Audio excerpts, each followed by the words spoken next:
Adapun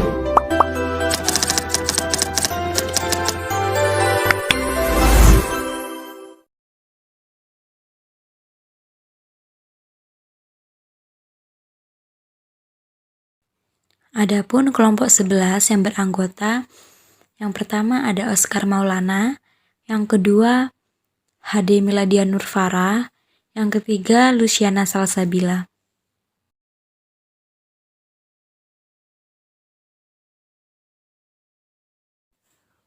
Pengertian jihad.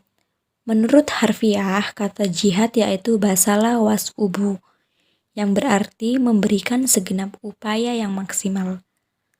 Secara terminologi fikih Islam, jihad yaitu upaya yang dimaksimalkan dalam mempertahankan atau membela agama dengan segenap harta dan jiwa dari serangan orang kafir. Dalam pengertian umum, jihad yaitu sebagai usaha yang kuat dalam menerapkan ilmu keagamaan dan pemberantasan kemungkaran dan kezaliman, baik kepada masyarakat atau kepada diri sendiri. Penyalahgunaan konsep jihad dalam praktek terorisme. Penyalahgunaan konsep jihad ini disebabkan beberapa faktor, diantaranya yang pertama, pemahaman tentang ajaran agama yang terlalu dangkal. Jadi mereka kurang mencari ilmu atau pengetahuan tentang ajaran agama Islam secara detail. Yang kedua, adanya pengaruh eksternal yaitu hegemoni Barat atau Amerika, terutama kepada kelompok atau negara Islam yang memulai liberalisme, sekularisme, dan pluralisme yang menghancurkan tatanan kehidupan kaum muslimin.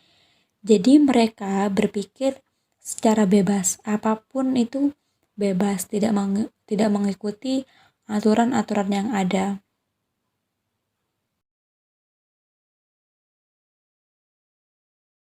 Radikalisme dalam segi bahasa bisa diartikan sebagai radix yang memiliki arti akar. Ataupun dalam bahasa Inggris banyak padanan katanya ya, ada ekstrem, fanatik, revolusioner, dan lain sebagainya. Menurut istilah, radikalisme berarti doktrin atau praktek keagamaan yang menganut paham radikal atau paham fanatik atas atau kekerasan.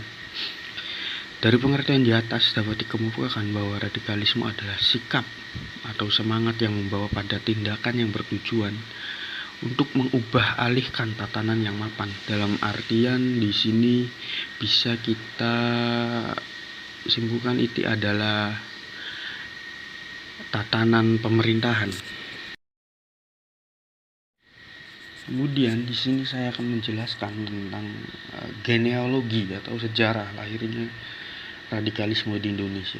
Tentu saja radikalisme itu tidak bisa dilepas dari sejarah panjang bangsa Indonesia. Banyak kejadian peristiwa yang bisa kita sebut sebagai gerakan radikalisme di Indonesia. Pada tahun 50-an kita pernah mendengar dalam buku-buku sejarah atau literatur sejarah yang membahas tentang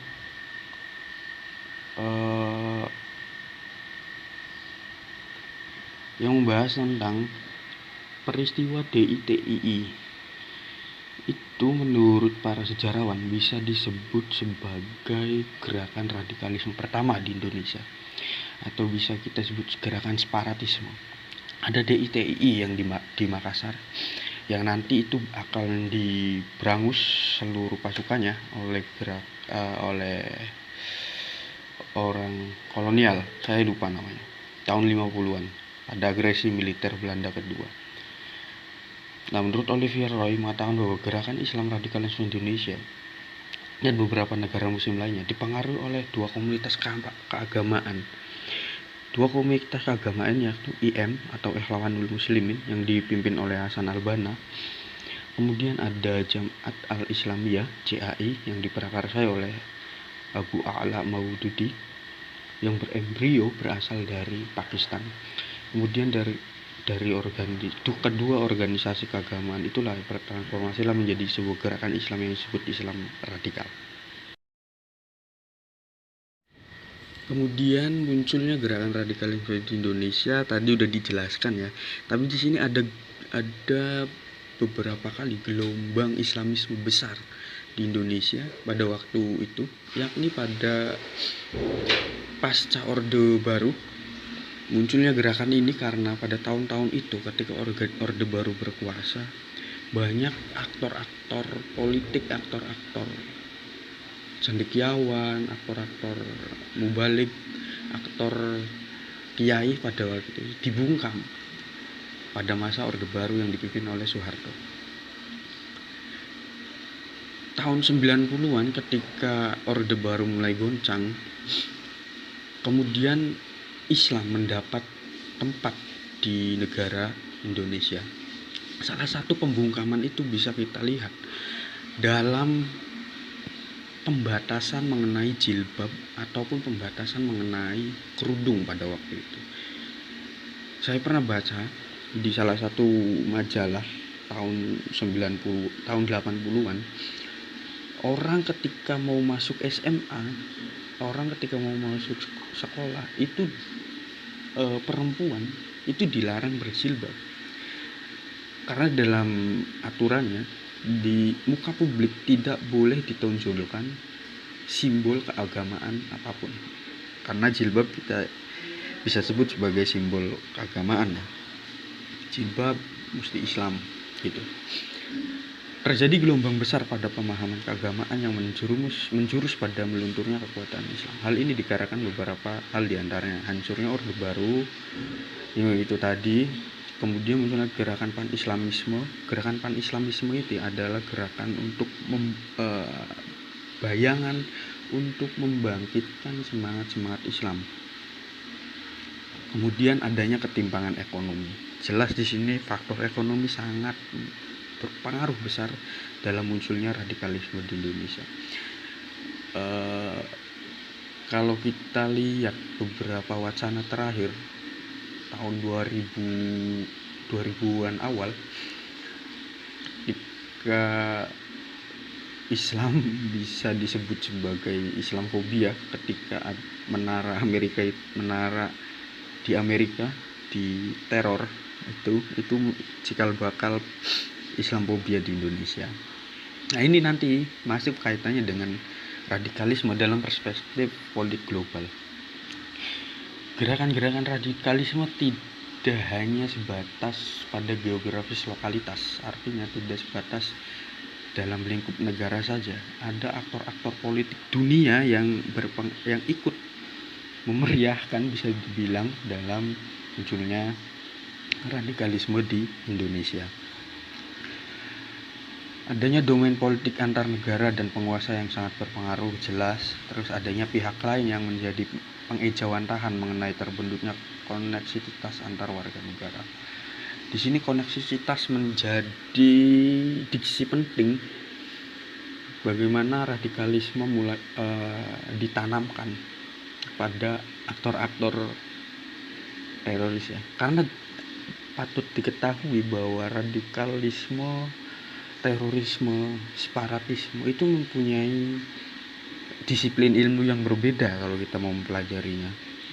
Pertama radikalisme, terorisme, separatisme, dan itu pengaruhnya pun sangat berbeda.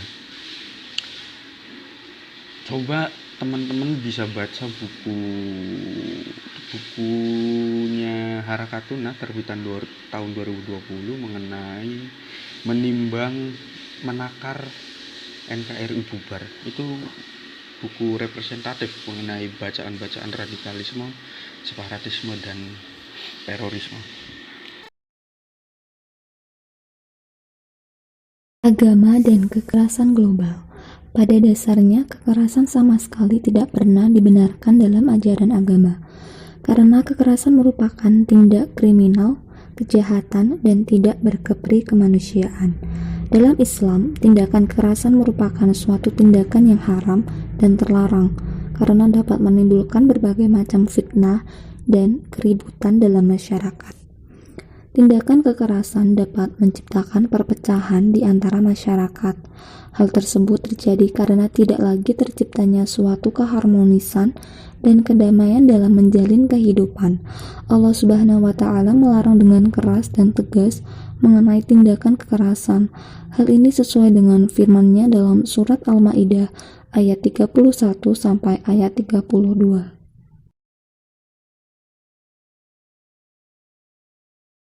Titik temu antara agama dan kekerasan. Agama selalu menjadi akar dari segala alasan tindak kekerasan, dari hanya ancaman, kekacauan, separatis, dan sampai aksi bom bunuh diri. Agama hanya dijadikan sebagai alasan untuk membenarkan kekerasan tersebut dengan menampilkan kapitalisme sebagai pembela agama dan penentang agama lain yang dianggap salah. Kekerasan adalah sesuatu yang sangat amat berlawanan dengan doktrin agama manapun, terlebih agama Islam yang menjunjung tinggi perdamaian. Dengan atas nama jihad yang disebut-sebut sebagai pinata masyarakat agar lebih bermartabat dan melawan segala kekufuran di muka bumi adalah titik buntu yang selamanya tidak akan bertemu dengan ajaran yang dibawa Rasulullah.